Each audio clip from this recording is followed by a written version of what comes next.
think this FTA is significant from quite a few perspectives.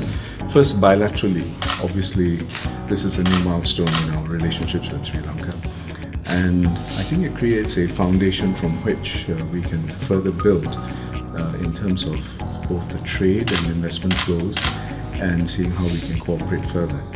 Already we are seeing our bilateral trade grow significantly and the momentum is there. I think in 2016 it grew by about 20% and last year it grew by 25 or so percent. So clearly the opportunities are there and it's happening. Our stock of investments has also been growing. So overall, when you look at it, there is a recognition that the markets offer interesting opportunities in their own right.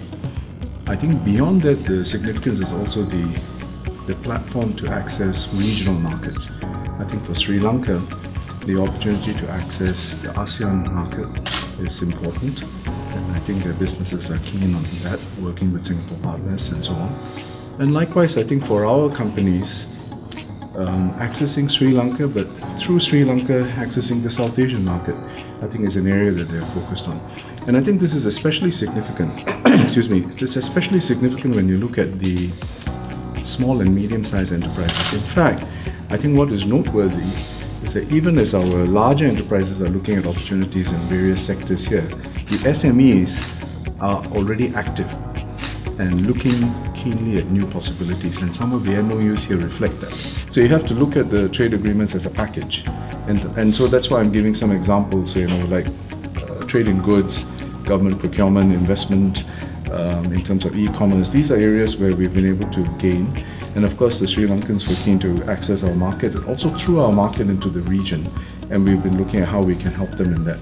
I think for Sri Lanka, a major focal point would be how this agreement leads to greater investment flows into Sri Lanka.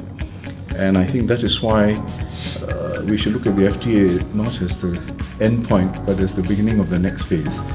Use it as a starting point to then work on specific sectoral initiatives, getting the businesses working together in order to see where the opportunities are.